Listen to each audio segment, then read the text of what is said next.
Thank you for coming. I've been excited about this show.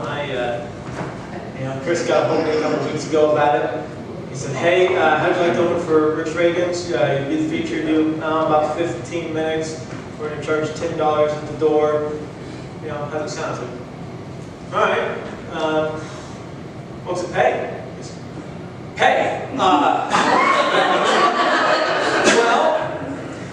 here's the deal. I can't tell you for sure, but it's going to cost you $10. Okay?"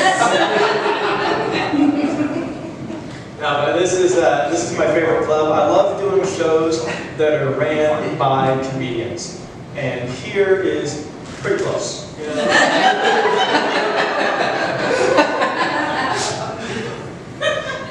No, I really do. I like doing a show that's ran by a comedian rather than just a businessman. See, if I go do a show at a club ran by a businessman, I go do my thing. He gives me $25. He keeps the rest of the money. Here, Chris is no businessman, clearly. And so, sure, here, I'm still only making $25, but so is Chris. I'm like a partner. I gotta quit picking on Chris. Thanks for coming to my last show at Mason City.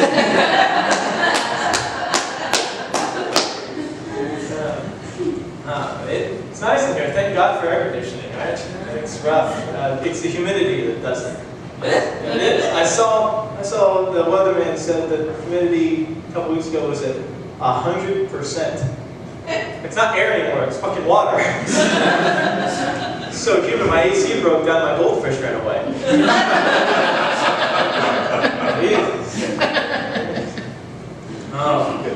As you heard, I'm from Virginia. I know some of you have heard of Virginia, correct? Been there? Probably the three back. We're tiny. We're smaller than Mason City, to give you an idea. Okay? Very small. And therefore, I have a lot of people from Springfield that I know that give me a hard time about living in Virginia. So what do you do for fun over there? So, well, let me tell you. What we do is we take our deer decoys. We all have one. You get one when you're 13. And we take them and we set them out by the highway and we watch you city folk freak out as you drive by. Next Friday night. It's a good time. We don't have a lot of things in Virginia. The main thing we don't have is diversity. A lot of people fight. But when I was in 4th grade, there was a foreign exchange student from Japan, which was really interesting. We got to learn about his culture. We got to learn about ours and the differences. Like, we had never even heard of a bidet before. And apparently he had never seen a water fountain. Very awkward. And being in Central Illinois, I've met some racists tonight.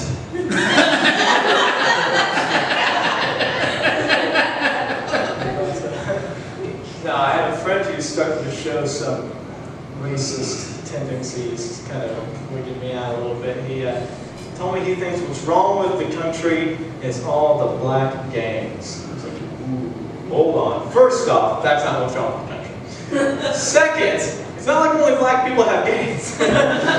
Like, every culture's got their own spin on it. The Mexicans have the cartel, Japanese have the Yakuza, the Italians have the mafia, white people have Congress. Just how it is. But I don't know if our friendship could hold up after that conversation, And the next thing he said just, He told me that he prefers his cereal after it's soggy. I know. And it was at that moment that I knew, I was going to have to kill him. Yep, his last meal was life.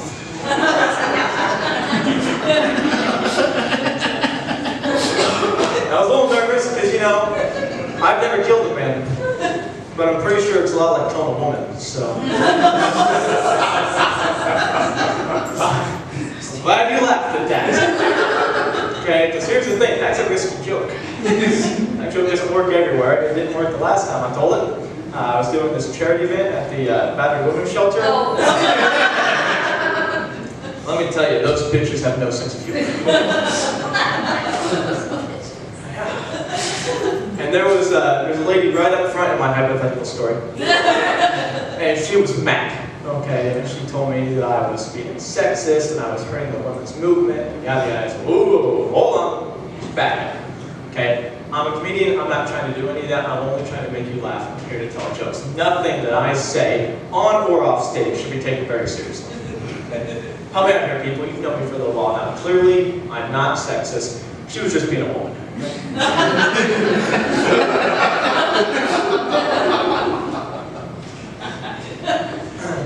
Football season again, right? I don't know. Is it something? Yeah. How many people follow college football? Couple. Right. See, I don't, and that is very. It was very confusing for me. I did a show in Champaign, and as I came in, there was a sign that said, "All hail the orange," and I was like, oh, "Great, another fucking Trump sign."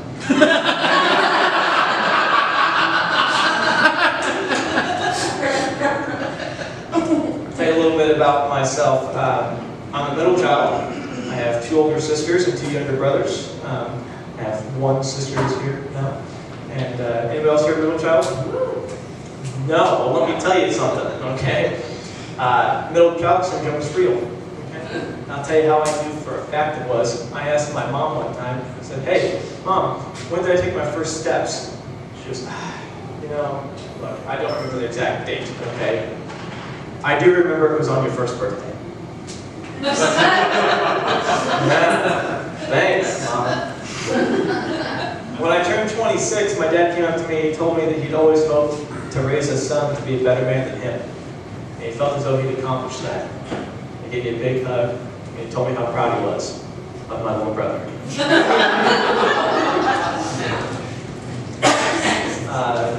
My parents got divorced when I was very, very young, so we lived like kind of here and there. And when we were with Dad, my stepmom was the stereotypical evil stepmom, you know, and she hated one of my sisters, hated her, so much that when my sister was 15, they sent her to fat camp. She was anorexic.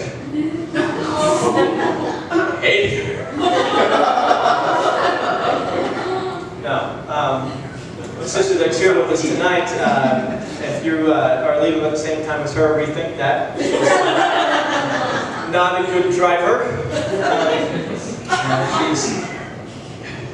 She's the only person I've ever met to get a brand new vehicle and immediately hit a deer. She was still in downtown Springfield. It was impressive. And were any of you at that Christmas parade? Yeah, Santa was pissed. He said, "I thought you were going to turn." She said, "I thought you were going to pull up."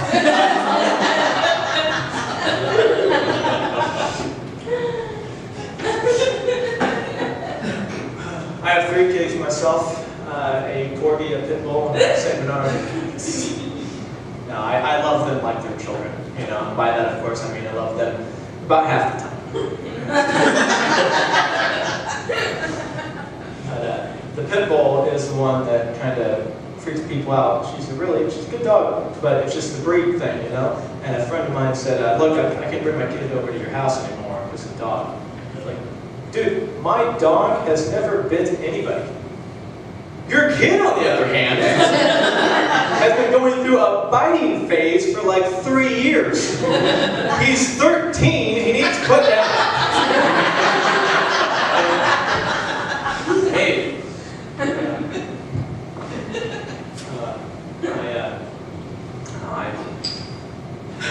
I live in a duplex, and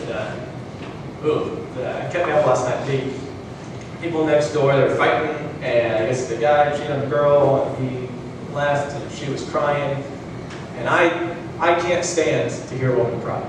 Can't take it. So finally, it was like 2 in the morning. I went over there,